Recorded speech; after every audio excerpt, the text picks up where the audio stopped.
A warm welcome to the World Economic Forum Deutsche Welle debate, coming to you from Bangkok for the first time. Today we'll be talking about tourism and growth. The sector is much bigger than one might think.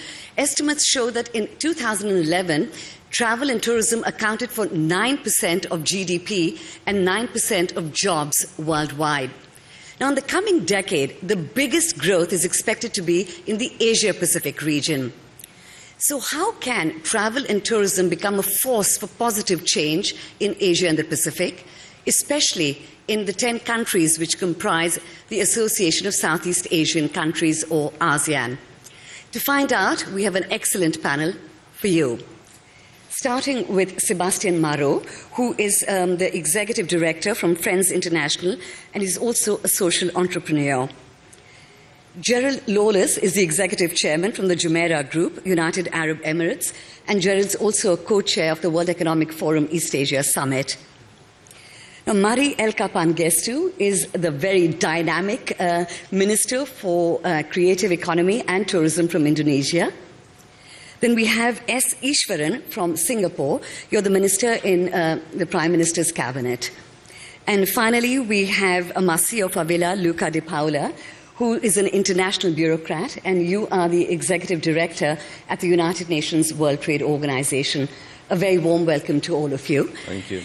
Now, Márcio, your organization has worked out that Asia and Pacific is where the biggest growth is going to take place in the next decade. What explains the strengths of this region? We have very dynamic economies, large populations in the countries, thriving businesses. We have an ICT sector that is, in most countries, that's very important for tourism. Connectivity is getting better and better, infrastructure as well. Travel facilitation is also a very important component in the growth in the future. So it's a combination of factors that indicate to us that this region of the world will really increase its share in international tourism in the next 10, 20 years, coming from 21% today to 30% in international arrivals in 20 years' time. That's a significant growth. Now, Mari, Indonesia is very keen to increase its number of foreign arrivals. When you were in Berlin earlier this year, you said already in the first quarter of this year there's been an 11% growth in tourism to Indonesia, and that's even though it's low season. Why is tourism so important for your economy? It's very important because of its contribution to the economy. It's about 9% contribution to the economy directly and indirectly, and it's creating 1 out of 12 jobs in Indonesia. So that's very similar to the general number that comes out from the UNWTO estimates worldwide. And I think most importantly, it has a huge multiplier effect on our economy because it spreads out growth, and the growth is very much focused on the particular tourist destination. So we believe that it has a huge economic impact, but also social impact. And the challenge is, of course, not just to increase the number of tourists, but how to increase the number of quality tourists, both foreign inbound tourists as well as domestic tourists. I think the story about Asia is also a story about domestic tourists. Indonesia has a population of 240 million, out of which 125 million are traveling about twice a year. So that's also a huge market. So how do we do it in a way that, okay, the numbers are going to increase? How do we make sure it's going to be sustainable economically, socially, environmentally, and culturally? You know, you don't lose your traditional culture with the inbound tourism. Thank you, Mari. Now, Iswaran, Singapore is ranked number 1 in the World Economic Forum competitive report rankings. It's also the only Asian country which is in the top 10 of tourism worldwide. What is the secret of your success? Well, I'm not sure about secrets, but I think we have been quite fortunate in terms of a few key factors that have come together. One is external, in the sense that in general there's been the rise in Asia. and in particular the disposable income of the middle class and certainly those with higher disposable incomes than that. And one of the key things that they seek is travel and new experiences. And that's been a beneficial element for us. The second part, I would say, is more internal. We've also developed a whole range of new products and experiences which have repositioned Singapore as a global city with a very diverse set of offerings for tourists who come to Singapore. And I would say the last part, which has really been a key factor regionally, has been the increased connectivity, both in terms of, in general, air and sea and other forms of connectivity, but also specifically the advent of low-cost carriers and their growth. I think all of these factors have come together, and certainly Singapore has benefited from it from the point of view of tourism, but I would say equally many of the regional markets have also benefited from it. Thank you, Iswaran. Now, Sebastian, you have access to grassroots level tourism. You work with your organization Friends International and you help street children. From your perspective, how do you see the contribution and the role of tourism in the region? Well, we see it in two angles, really. One is the positive one. It's bringing growth, it's bringing development, so that's only very good for the people, and especially for jobs, because we have a 13% youth unemployment. So this is really a great opportunity to train young people in the tourism industry, to have a market for the products that are created by the grassroots people. So it's a fantastic opportunity. On the other hand, there's a risk linked to this tourism that's growing. It's a risk on resources, but also the risk on the individual children, especially the most vulnerable ones. You have the indirect risk, which is tourism requires clean cities, therefore there are some roundups and cleanups of the street children and undesirable. You have the second risk is what we call the predators. The people are coming in the countries to abuse children. And then the risk of all the tourists who are with good intentions but do all the things that are actually dangerous. So, for example, you have a development of orphanage tourism in countries like Cambodia, where people go visit orphanages, take photos and leave, and this is extremely dangerous for the kids and extremely bad. So what's really important is that we find a way to capitalize on this industry, but mitigate the risks that are linked to it. And that's only by working together with the government, with the corporate sector and the NGOs. Now, completely from the opposite end of the spectrum is Gerald Lawless. Your group is known for its very flashy and luxurious hotels. Sadly, I've never been to one of them. Now, from your perspective, as a luxury brand, what is the philosophy of companies like yours in relation to tourism? Well, I think first of all, our philosophy is to make a good return on investment. But I think that tourism provides that. And certainly if you use Dubai as an example, which is our home base, so we have hotels in other parts of the world as well, I think we can see that over the years that Dubai has been able to develop a non-oil based economic activity, whereby tourism can sometimes, with the multiplying factor, probably account for up to 20% of Dubai's GDP. It's also interesting that almost 9 million visitors come to Dubai every year, and yet it's a city of less than 2 million people. And I believe actually that tourism has been extremely beneficial, not only economically, but also socially. And it's made the people who live in Dubai, the national people of the United Arab Emirates, much more aware of their own culture, their own heritage, because of course tourists ask, what is the history of the place? How did it come to be where it is? And that makes people very much more aware and proud of what they have achieved. And the social benefits of tourism generally, with getting people together, interacting with each other, has been incredible. Plus, of course, we've had great benefit within the hotel industry with the development of Emirates Airlines, which has actually created Dubai as a major aviation hub. And now we see Abu Dhabi following in the same direction with Etihad Airlines. Thank you. Now, obviously, from what you are saying, the potentials in developing tourism and travel are enormous, but there are also obviously challenges. And how we manage this growth and how we actually create systems which lead to long-term sustainability. And we'll be discussing some of those now. Márcio, you talked about the great potential and need for tourism in Indonesia, but you also talked about the risks. Now, there are 17,500 islands in Indonesia. Only 6,000 are inhabited.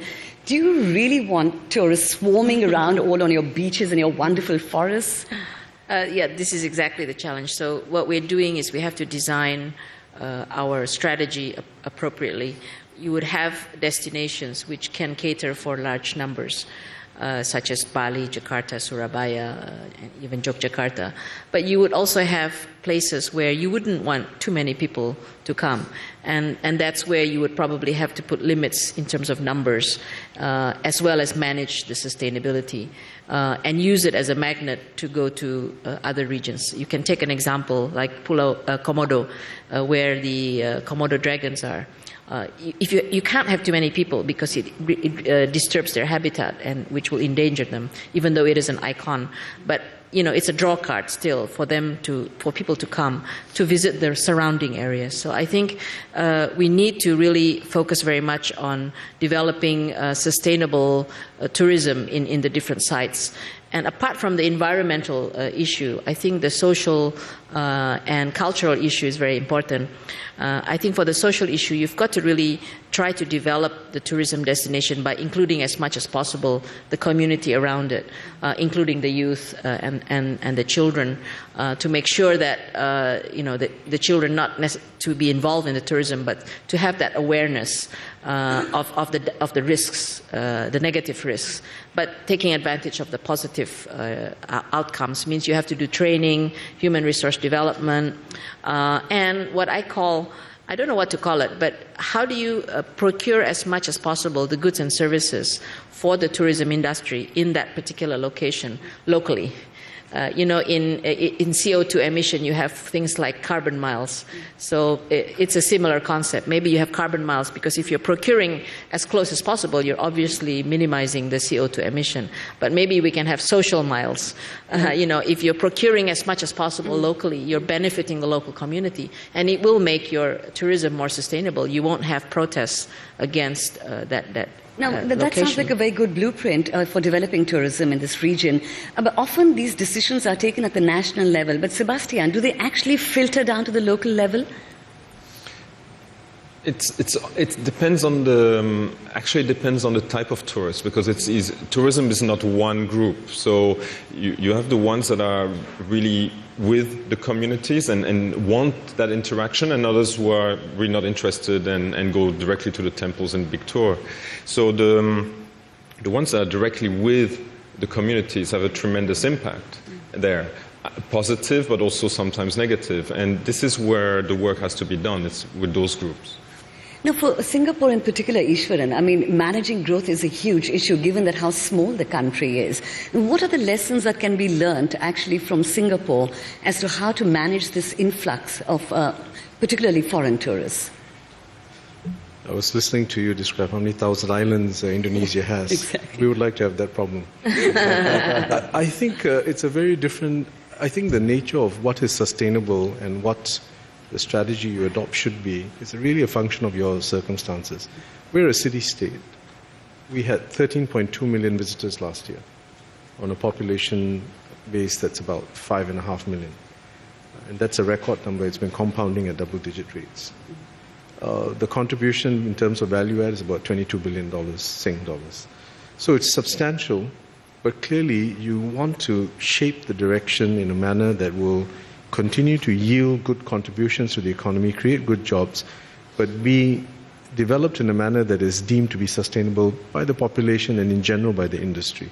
So for us, the challenge really has been to focus on what will emphasize the tourism experience, enhance the visitor experience for those who come to Singapore, and thereby increase the yield, if you like. So it's not just about sheer numbers, but it's also the quality of the numbers and the quality of the tourism spend that we are able to attract. That's been a key factor. And that means not just developing infrastructure, but also developing software, programming content, and also really developing people. Because if you have good people with great service then I think you move into an entirely different level when it comes to tourism. Because fundamental tourism is really about people. We're talking about people. Yes. Now, Márcio, it's quite important if you want to develop tourism that you have the support of the government. Now, you recently, in May, had a conference, a regional conference on tourism. What was your assessment as to how governments in this region have responded to making tourism and travel a priority in their national economy? Amrita, this region of the world is where we probably have governments most aware of the importance of tourism. If people here feel that it still is not enough, you can imagine how difficult it is in other parts of the world. Because here in this region, we've seen tourism growing very fast, international tourism, and also domestic tourism, which is also a very important component of tourism and economically more important than international tourism. So what has been happening in this part of the world very fast has called the attention of the society and government. Now, here it's less difficult to discuss with the highest levels of government the importance of tourism. In other parts of the world, the challenge is bigger. We must have, for the balanced, the right development of our sector, yes, a good interaction with government, a good interaction between government and the private sector, and also among different levels of government, the central or federal or national government with the local government, intermediate government. So our sector requires a very good a level of governance, let's say, between public and private sector. But sometimes between public and private sector, Gerald, is considered an area of weakness in some of the Asian countries. You're planning to set up now new hotels in Thailand and in Indonesia. What kind of institutional barriers do private sector companies like yours face when they're trying to actually build something in this region? Well, I'd have to say from experience so far, we don't have major issues. The big issue, of course, is for companies to set up in places like China, for example, with your wholly owned foreign entity and the bureaucracy that you have. But I mean, that happens in every country, and you expect that you have that. I think the most important thing is that for a foreign company coming into an area or into a region is to have an empathy with that region, to try to understand what it's about. And particularly in the hotel business, because hotels are in a unique situation in that we really are part of the local community, we become part of the community. And I think that's extremely important for us. So I'd really turn to more our responsibility to ensure that we're coming in with an understanding that we have the right setup, that we have the right people in place, particularly when you go look for employment, in terms of employing people from the region, from the country that you're getting involved in. But before you actually set up places, in many of these countries, you need licenses and there are restrictions, and that can be quite difficult. Well, you know, we're very lucky. Unlike the aviation business that we were talking about previously, we were talking about in another session, we don't have to get hotel rights to actually put a hotel in a city. You have to get your planning permission, fine, but at least you don't have the international and governmental regulation about setting up hotels. So as long as you comply with local building ordinances, and of course you have your own setup as well, and your own minimum standards. But I think it was very important for a company, say such as ours. You mentioned earlier that we're a luxury, high-end company. So what can we do for the people of the world? You know, the whole industry of travel and tourism really revolves around people's, what we say, freedom to travel and right to travel and desire to travel. And as soon as they become wealthy enough, they usually want to do that.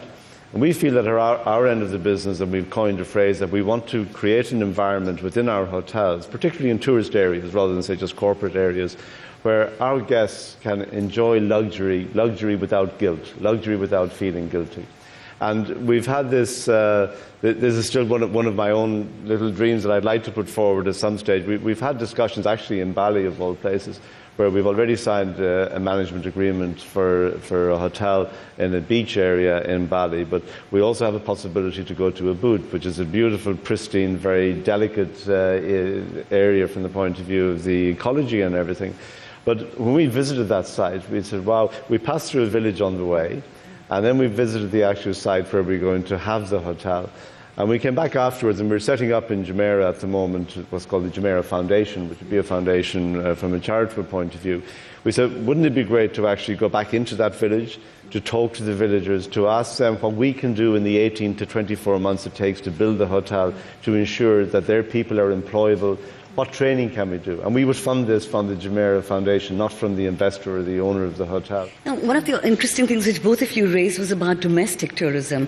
And with the global financial crisis, one actually saw that a lot of the growth in Asia and the Pacific was in domestic tourism and regional tourism.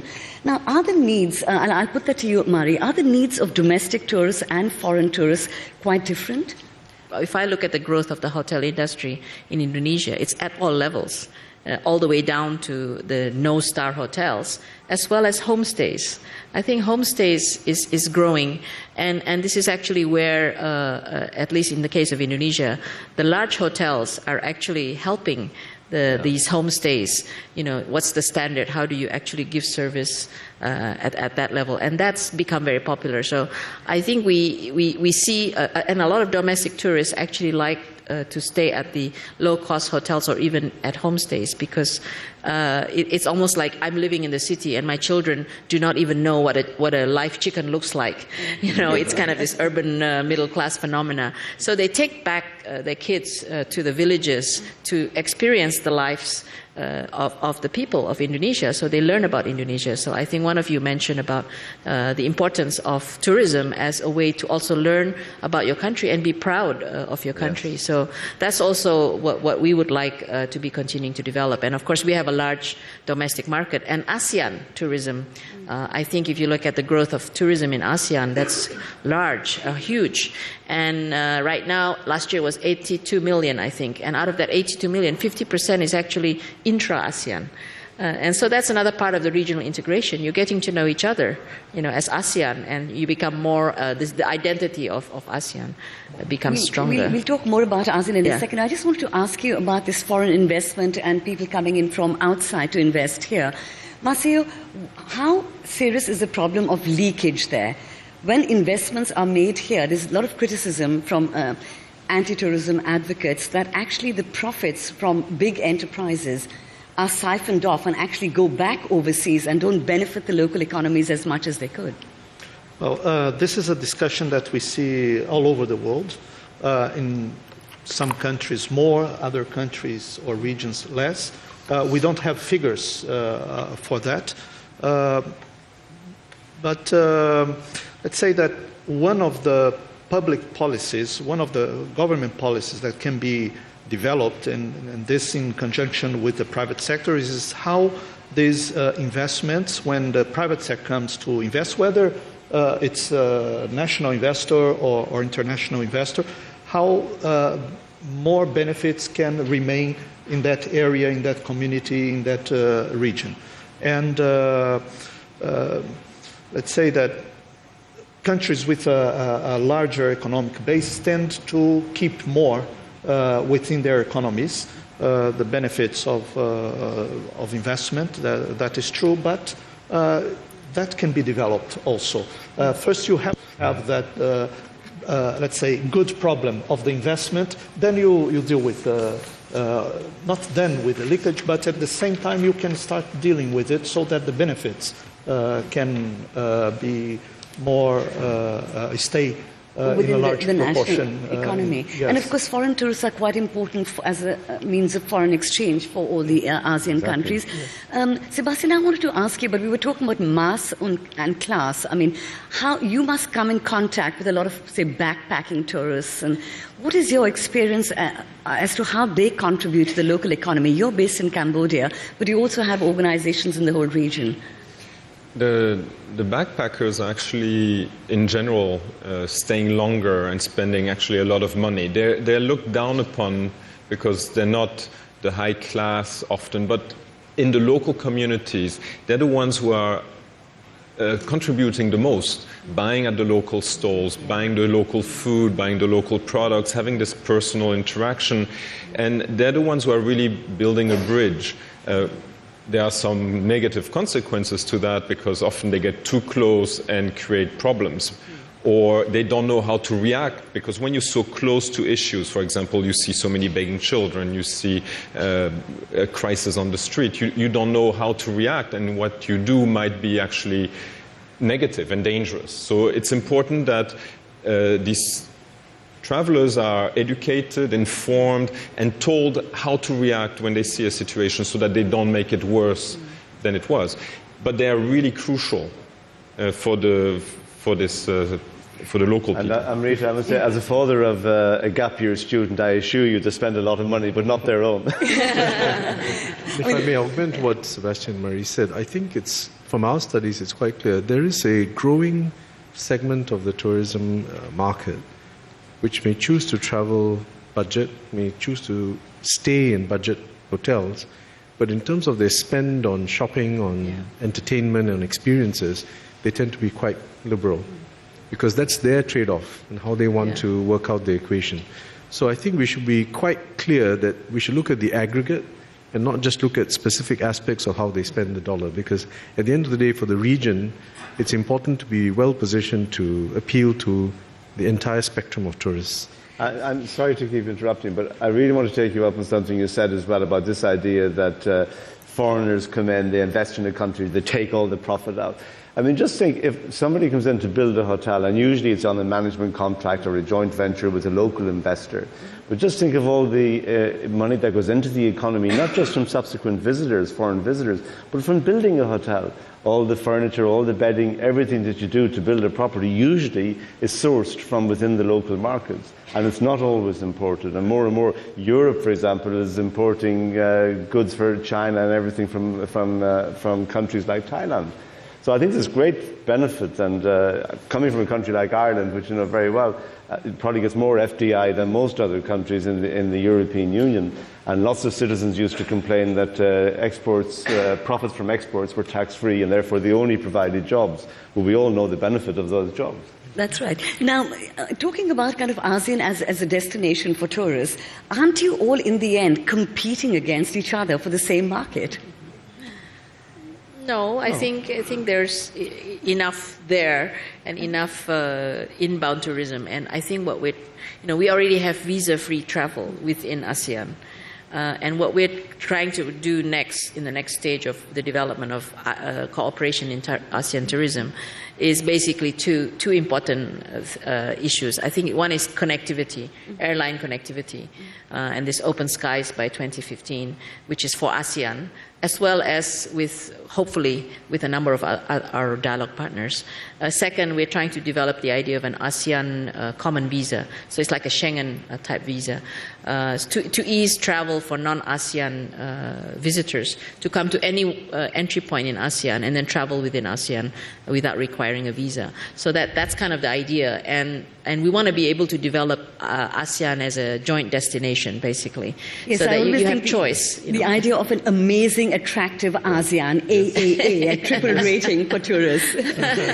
But there is no cannibalism in this. Tourism, international tourism and domestic tourism is growing. It's set to grow in the next decades. So this year we are going to reach 1 billion international arrivals all over the world. 1 billion. In 10 years' time, 1.4 billion.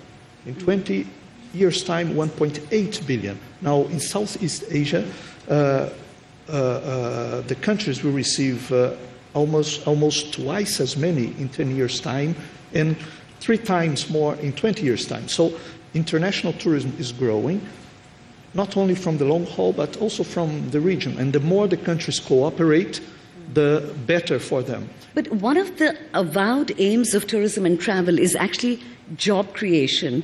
And in this, I mean, how do you see that, Sebastian? I mean, from your perspective, are there enough jobs being created through the tourism and travel sector? There's a fantastic opportunity. There's a great market there. We're running and we're training young people in the tourism industry, in the hospitality. We run restaurants. We're working with hotel chains to train young people. It's a great opportunity. The problems are many problems, of course, in terms of language, in terms of skills in general, but there's a huge demand because in the market you don't have enough qualified staff for all the hotels opening. So there's a huge market, and there's a huge opportunity for training. Yeah.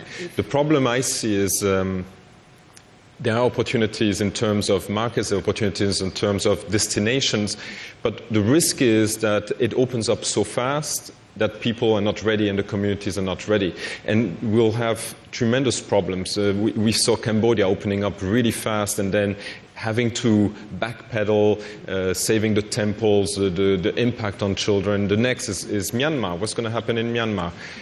So there's a tremendous risk in this rapid opening. Are we ready? And therefore, there's also a great opportunity. We can train and prepare young people. Mari, you wanted to add something to that, because one of the issues with jobs is often tourism attracts semi-skilled and seasonal and low-paid wage earners. Is that, how do you see that? Yeah, I think what we want to have is not just work, but decent work. I think that's the whole idea. And I think one dimension of employment that is very important in tourism is that it employs the young. I think Indonesia has similar empiricals on this. Less than 50% are 25 years old, and 60 to 70% are women. So it's also supporting job opportunities for women, and you don't require a high education to be able to be trainable and trained on the job in tourism. So that's the other advantage. But how do we make sure they get decent work? I think it's a combination of training, proper training, and that's not just government or local government, it's also private sector in cooperation with the private sector. And that's where I think the importance of standards, creating standards, whether it's for the job qualification or even for the pay. I think the ILO study actually shows that women are still being paid 43% compared to men. 40% less? Less than men, yes. So that's not decent, right? So we really need to make sure that it's decent work and permanent work. Yeah, that's the other thing, and that's where the role of the private sector, the corporations, and especially if you're a hotel chain, you have hotels everywhere in a particular location. You can shift them around and upgrade them, right? They can. And I'm sure, as Gerald said, their hotel is obviously training a lot of staff, and so is the Singapore government investing a lot in training in the tourism sector. Well, I think we'd be a good example where we obviously have an issue of how to manage our limited manpower available for this. But it's absolutely true that through the tourism and the spin-offs of tourism, you create some very good jobs and very meaningful, not just short-term careers, but long-term career aspirations can be fulfilled for young people. So what we have emphasized, and to just augment some of the points that have been made, certainly skills. We need the training. We need to make sure our people are well equipped in order to take on some of these jobs and be able to perform them at a higher level. The second is productivity.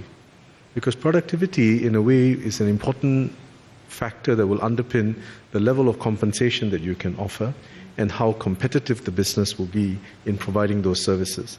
So productivity, which means not just skills level, but also how an organization conducts its business, is an important part of it.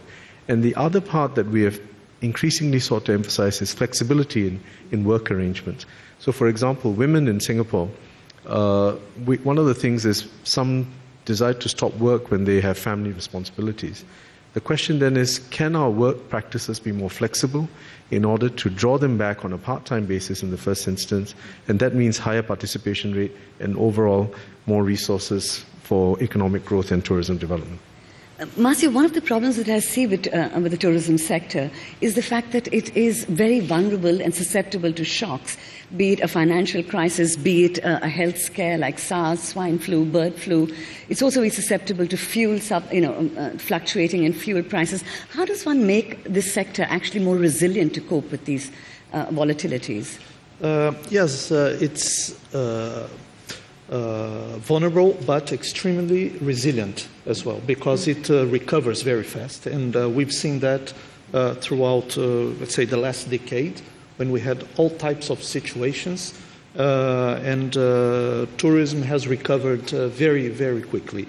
Sometimes we have an international crisis, then domestic tourism is there, as you mentioned earlier, to give support to the existing businesses and jobs. Sometimes there are man-made situations, and then it comes back very fast. The young people who travel, they are more daring. They, when there are situations, they still remain there, they go, etc. So our sector, yes, it's vulnerable, but it recovers very, very fast. And I'd like to invite questions from the floor. The gentleman here. How do you see the importance of business travel, and what do you do to promote it, and especially to the ministers of Indonesia and Singapore? What we call the BT MICE segment, business traveller with meetings, incentives, conventions and exhibitions, is a core part of our tourism strategy. And in fact, if you look at Singapore, you'll find that whilst the sort of pure leisure travellers and family and free and easy travellers are an important part, this component relating to business travel, trade fairs, etc., is very important and growing in Singapore. We've developed the infrastructure to support it, whether it's in terms of exhibition spaces, convention halls, etc., and we're continuing to grow that. And we also have very targeted programs aimed at attracting more of such events to Singapore. I'd just like to add that we are also promoting it, and I think what is important is making sure the visa issue is addressed. So like the APEC business travel card as a regional initiative, I think that's been really well received. And I think ASEAN tourism ministers are thinking about how we can add the other ASEAN countries who are not members of APEC as part of that, because it's already running. Thank you. The gentleman in the brown jacket. The World Economic Forum Travel and Tourism Index 2011 gave a very mixed picture of the Asian countries in terms of rating, with Singapore coming at number 10 and Cambodia at 109. What do you think, ministers, could the Asian countries be doing more of to actually improve that rating? I think the fact that we are all at different stages of development economically is a factor. So we cannot disregard that. So ratings are ratings. But at the end of the day, when you approach it as a region, I think the key elements would be capacity building, because we first need to make sure that our people are trained and have the skills and the ability to meaningfully participate in tourism activities. Not just as employees, but potentially also as employers or entrepreneurs. I think that's an important part we should not ignore, because there's a lot of local tourism initiatives that are needed. I think beyond that then is about really creating more capacity for investments in the infrastructure. So it's not just hotels, but all the other enabling infrastructure, so that access to and the experience of the attractions that are within these countries can be enhanced. I think also, as Sebastian said earlier and was talking about, it really is important that we in the more developed areas of tourism try to help with vocational education and training in places like Cambodia. We all know any hotel will need about 500 people just to get it going, which is great for employment, but creates a huge challenge, I think, for vocational education. Finally, I would just ask our panelists, each of you have 30 seconds to tell me what is the key message you want to leave the audience with.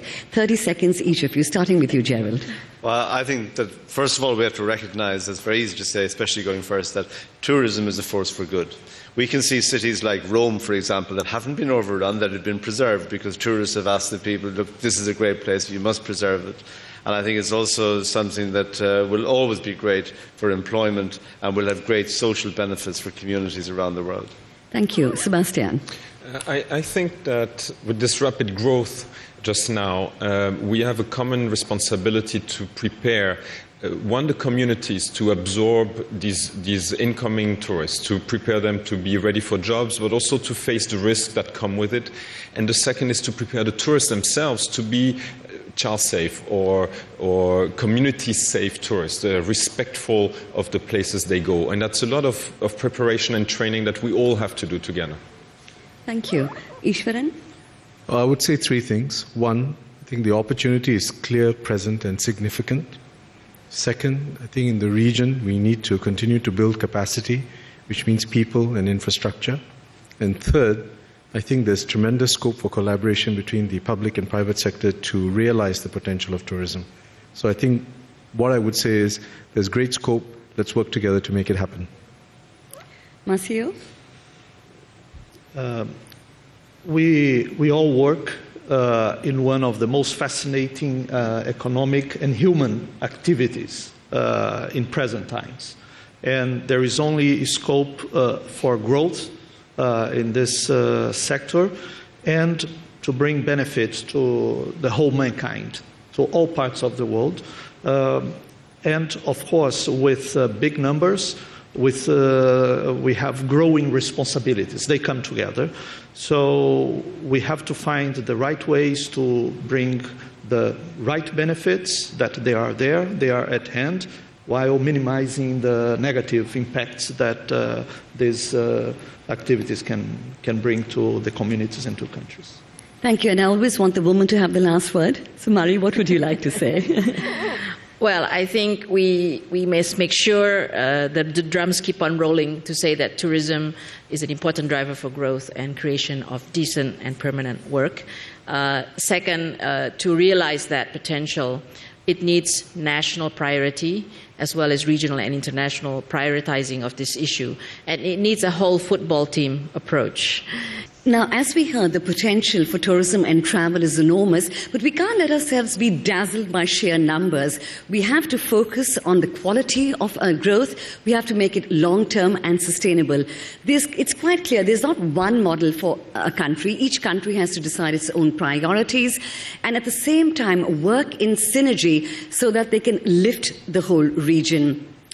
Now, we heard certain ideas, we've heard certain plans here. Now, if these are implemented, there's absolutely no doubt whatsoever in my mind that Asia and the Pacific, as well as ASEAN, will become the preferred destination for tourists from all over the world. Thank you very much to our panelists here. Thank you very much for all of you being at the World Economic Forum in Bangkok.